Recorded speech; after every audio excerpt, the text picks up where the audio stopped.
yang kemudian tadi banyak mengulas tentang bagaimana kasus-kasus yang ada di lapangan. Ada 3 poin yang saya catat di sana. Yang pertama, kawilnya paman korban. Di samping dari pemerintahan juga kawilnya paman korban. Diberikan mahar berupa uang damai, kemudian ibu korban keberatan tapi tidak tahu kemana harus melapor. Nah, yang kemudian pengalaman kami di Desa Anjani, mungkin UPT BPA juga beberapa bulan yang lalu sempat datang untuk melakukan penjangkauan ke salah satu korban kekerasan seksual yang korbannya salah satu anak yang berasal dari Desa Anjani ya waktu itu. Nah, sempat saya dengar juga bahwa seperti yang dibahasakan sama Pak Ojan bahwa ini bisa selesai kasus anak ini atau kasus pelecehan ini bisa selesai bisa damai secara sosial, tapi tidak bisa damai secara hukum. Nah, tapi yang menjadi dilema kami di lapangan di lembaga sosial desa khususnya karena kami berasal dari lembaga sosial desa, ternyata yang kami temukan itu banyak sekali kepala dusun yang meredam kasus-kasus pelecehan seksual ataupun kekerasan terhadap perempuan yang ada di dusun-dusun yang ada di desa. Sehingga saya yakin data yang dipaparkan oleh UPT BPA hari ini dari 2018, 2019 mulai menurun, bahkan 2020 sudah mulai menurun. Itu kebanyakan kasus yang tidak diredam, bukan penurunan sebenarnya.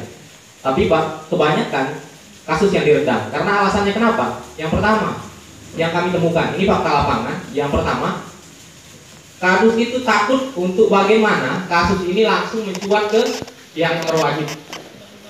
Takut nama desanya tercemar, takut desanya dikatakan ini dan segala macamnya. Bukan hanya kasus anak sebenarnya, tapi banyak kasus disabilitas, banyak kasus kemiskinan yang diredam di desa itu sendiri dengan alasan kasus itu takut untuk mempublis di media, melaporkan karena takut desanya jelek, nama desa itu jelek. Padahal sebenarnya desa-desa, kebanyakan desa itu yang menyembunyikan itu sebenarnya dalamnya bobrok. Itu yang pertama. Nah, jadi seperti kasusnya Pak Ojan tadi, itu yang kemudian kami beberapa kali, karena kami punya portal juga Bunda, kami punya Insight Anjani namanya, portal yang sudah ratusan ribu ya viewersnya sampai hari ini, yang kemudian memberitakan berita-berita akar rumput. Dan kami juga ingin sebenarnya sudah beberapa kali kami sampaikan, dan bukan pertama ini kami bertemu dengan UPT BPA ya, kami ingin informasi apapun terkait dengan sosialisasi apapun, kami minta informasinya. Ya, kami juga dari lembaga sosial desa membantu melalui media menginformasikan kepada publik sebagai bahan edukasi kepada masyarakat. Itu yang kedua. Jadi yang menjadi dilema kami atau ketakutan kami yang ada di desa sendiri, contohnya LSD Anjani Bunda. LSD Anjani bisa kita bilang walaupun tidak secara langsung di bahasanya belak-belakan saja dimusuhin oleh kadus-kadus itu dan orang-orang yang ada di desa. Sebenarnya ketika kami mencuat atau menginformasikan ke media tentang kasus-kasus yang ada di desa, kami dipandang sebelah mata.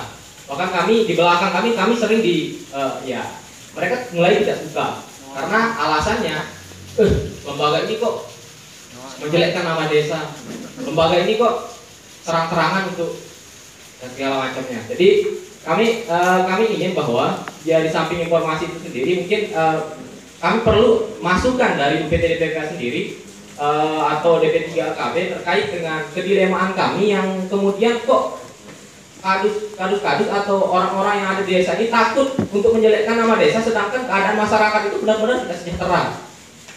Nah, mungkin nanti mungkin kami butuh solusi akan hal itu, sehingga nantinya kalaupun apapun yang terjadi, kami melaporkan, kami ini dan segala macamnya, kami berani gitu loh.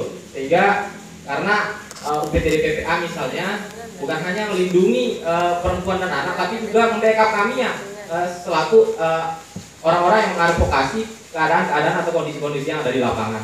Mungkin itu saja dari kami dari LSD Anjani. Ya, assalamualaikum warahmatullahi wabarakatuh.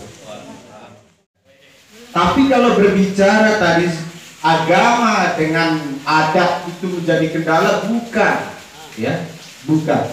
Tanya Pak Nedik, sama-sama kita ikut bahwa adat itu betul-betul memperhatikan bahwa orang berani itu harus matang. Jangan sampai adat ini terus menjadi kita fitnah menjadi alasan orang meradikal itu. Ya, jadi kambing hitam terus. Demikian juga agama. Agama itu tidak mau kalau kemudian orang beralih kode itu jatuh miskin, dan tidak mau. Jadi sebenarnya tidak ada agama, tidak ada salahnya agama dan tidak ada salahnya adat kalau orang memahami adat dan memahami agama. Begitu kurang lebih Bapak Tuan Guru Nendi ya. Ya.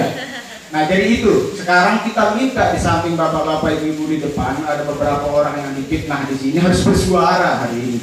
Di samping saya 2 orang yang di belakang saya, meskipun begitu itu kardus pasti. Kardus. Terima kasih. Assalamualaikum warahmatullahi wabarakatuh.